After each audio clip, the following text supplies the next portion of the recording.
कगुआ का टीज़र आ गया है और ये टीज़र काफ़ी ज़्यादा औसम है। हालांकि इसको यहाँ पे बाकी लैंग्वेजेस में रिलीज़ नहीं किया गया क्योंकि यहाँ पे टीज़र में कोई डायलॉग बाजी नहीं हुई और यहाँ पर सिर्फ एक्शन दिखाए गए और यहाँ पे कुछ सेकंड की क्लिप में इतने फ्रेम्स दिखाए गए कि हर एक फ्रेम कुछ ना कुछ डिटेल बताता है। तो आज हम लोग उसी के बारे में बात करने वाले हैं और थोड़ा डिकोड करने की कोशिश करेंगे कि आखिरकार कहानी क्या होने वाली है। तो यहाँ पे पहले से ही क्लियर कर दिया गया है जो कगुआ है उसके जो भी सीन हो रहे हैं वो प्री हिस्टोरिक सिनेमैटिक यूनिवर्स में हो रहे हैं, यानी कि एक ऐसी टाइमलाइन जो कि बहुत साल पहले थी। तब शायद लोग यहाँ पे कबीला ट्राइब बना के रहते थे और यहाँ पे होता ये था कि जिस कबीले के पास ज़्यादा रिसोर्सेज है वो दूसरे कबीले पर भी हावी होने की कोशिश करता था, या फिर ऐसा भी हो सकता है कि उस कबीले के पास अगर उस रिसोर्सेज की कमी है तो सामने वाले कबीले से हासिल करता था। जैसे कि एग्जांपल है, अगर हम लोग बात करें इस ट्रेलर की या फिर इस टीज़र की, तो यहाँ पे हम लोग को दिखाया गया है बॉबी देओल का कबीला,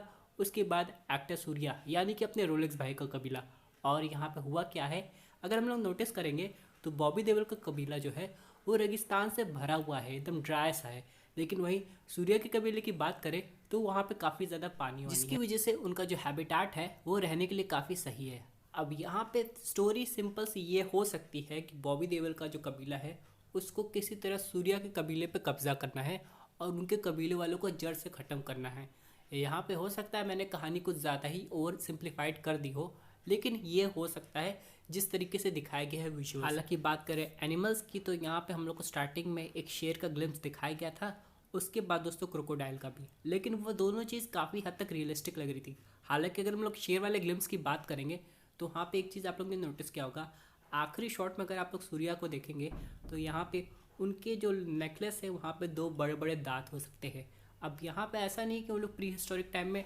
अपने कबीलों को बचाने के लिए हंट नहीं करते, तो जाहिर सी बात है वो लोग करते थे। तो यहाँ पे हो सकता है सूर्या ने यहाँ पे उस सीन में शेर को हंट किया होगा अपने कबीले को बचाने के लिए, और बाद में उसका दांत अपने नेकलेस पे लगा लिया होगा। यहाँ पे हम लोग एक शॉट और देख सकते थे जहाँ पे ग्रुप ऑफ पीपल थे, बाकी लोग को फेंक रहे थे और यहाँ पे उन्होंने अपनी बॉडी पे ब्लू पेंट लगाया था। लेकिन अगर आप लोग उनके हाथ में ध्यान से देखने से ये लगता है कि उन्होंने अपने हाथों में कुछ पहना भी था। और ये शॉट उस सीन से कनेक्ट होता है जहाँ सूर्या ने एक लोगों का हाथ शायद काट दिया है और वही हाथ पकड़ा है, और ये क्लियर इंडिकेशन है कि वो लोग उसके आदमी नहीं थे। लेकिन यहाँ पे आप लोग अगर एक चीज़ और देखेंगे तो मूवी में दोनों के स्ट्रेंथ को इक्वल दिखाने की कोशिश किया गया है। जहाँ पे अगर हम लोग बात करें लॉर्ड बॉबी की तो यहाँ पे दोनों हाथों से दो आदमी को उठाते हुए नजर आ रहे हैं, वही सूर्या दूसरे शॉट में दोनों हाथों से दो आदमी को ख़त्म करते हुए नजर आ रहा है, जो कि ये बताता है कि दोनों कबीले के पावर्स या फिर दोनों कबीलों के सरदार की जो पावर्स है ऑलमोस्ट बराबर है,